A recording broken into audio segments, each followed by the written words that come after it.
Well, hello everybody, and I have to say, I've sat through the whole ceremony this afternoon, and I wish I could put all the venture capitalists in London in a bus and get them to come here. Because it's unbelievable that in 2017, only 2% of venture capital dollars went into female-founded companies. They need to be here in this room.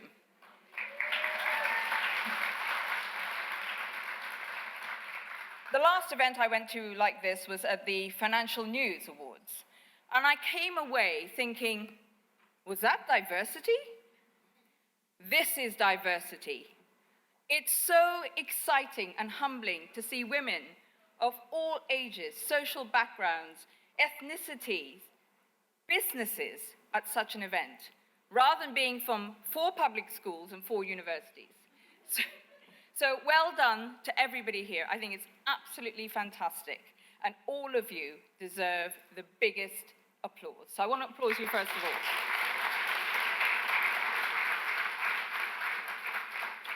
I've been invited to talk to you a little bit about myself, my journey, because apparently there's certain right-wing press who know everything about me. Just to dispel some of their storytelling, because it is storytelling, or fairy tale storytelling. I never went to Rodin. They just decided that that sounded like a posh boarding school, so one that people might know about. So I wanted to start with, I thought, Suzanne, your photograph of your daughter, that was me.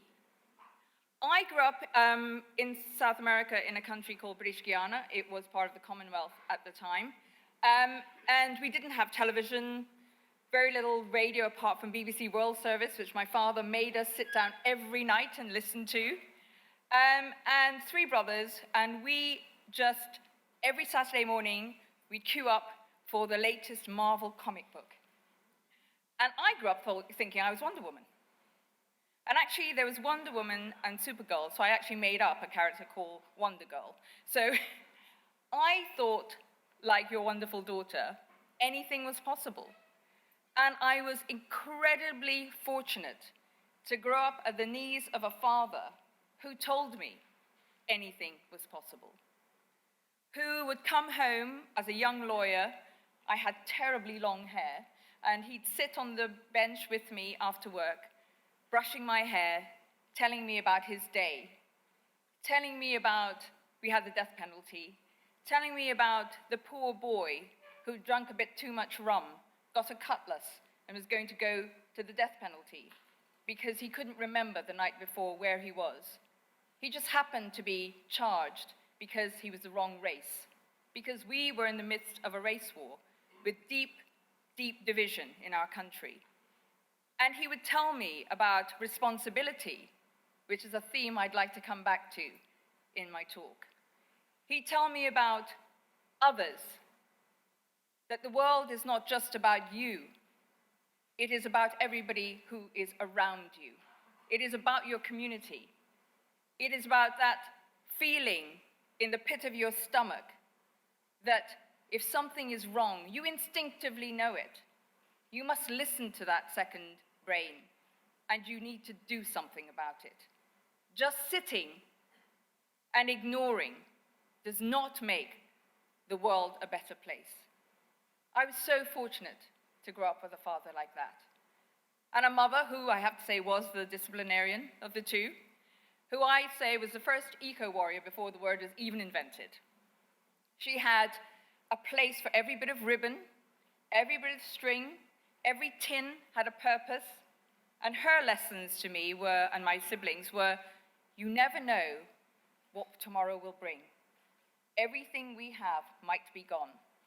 So we cannot take anything for granted.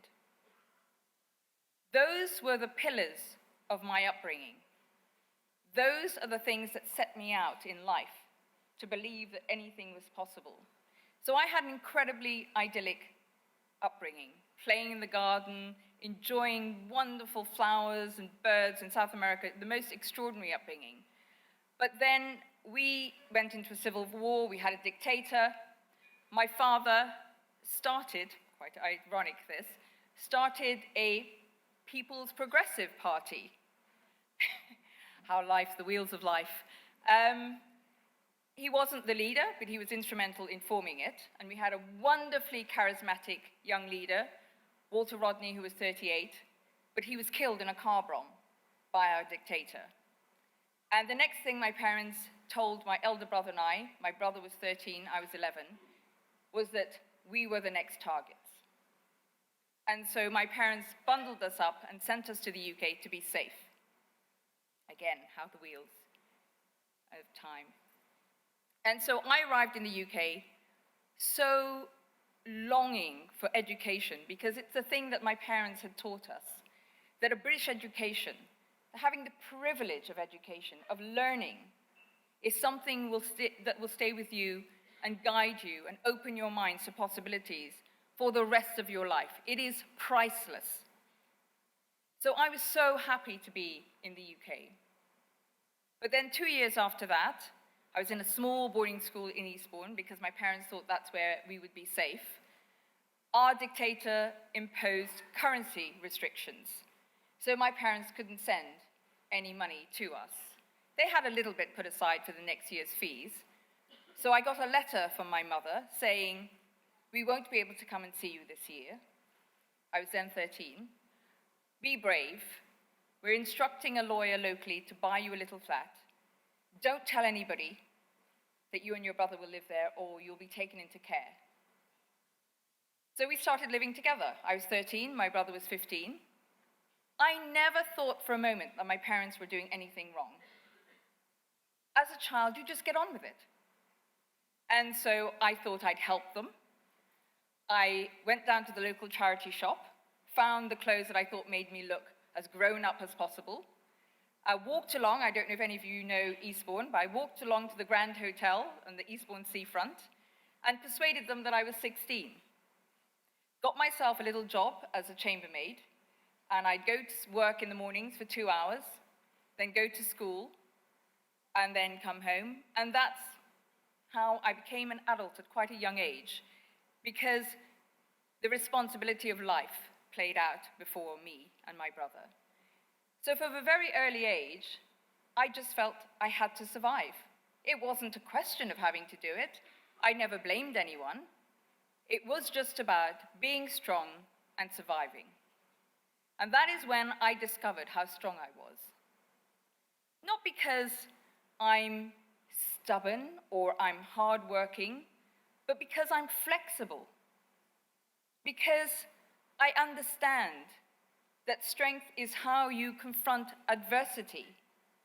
It is not about having a clear plan and thinking that everything will be wonderful, of having a dream of success that might not play out, and then you spend your time, I was sharing this phrase, being in mourning for the life you thought you were going to have. Strength, I've learned, resilience, is about how you pick yourself up. It is about how you examine your failures and see the opportunities in it. It is about, for me, mind over matter and mind over misogyny. It is about how I have created a mindset of how I deal with prejudice, how I deal with failure, how I deal with abuse. And I've learned over time that you can get better at it. These are not things you know from day one. To be an activist, to be resilient, to be flexible. They're things you learn and you get better at, and they become a habit. And what's so exciting, it becomes almost addictive. It's the best fun you can have, really, to go out and challenge and to create change, to change not just your life, but other people's lives, to change communities. It's the greatest adrenaline boost, believe me. And it then becomes part of who you are. You just do it because that's who you are. You're somebody who will stand up and ask the questions when those around you are sitting still wondering what the question is to ask. Because you are clear in your vision. You are clear that what is right must have its voice. It must not be silenced. The other time in my life when I specifically discovered how strong I was a few years after I qualified. I was at university, young 22, 23-year-old, and I realized what a complete misfit I was, that probably no business would ever hire me, and also I didn't particularly want to be in any construct that I felt that was going to control my creativity, and that I was just a natural-born entrepreneur. And I think most entrepreneurs who are successful, whatever their version of success is, are quite misfit. And that's what makes us, gives us that energy and that passion to want to find solutions and to start something fresh. And I don't know, I'm sure many of you in this room are like me, but I've started now, my investment management business is my 7th business. And I don't start businesses to make money or to be hugely successful.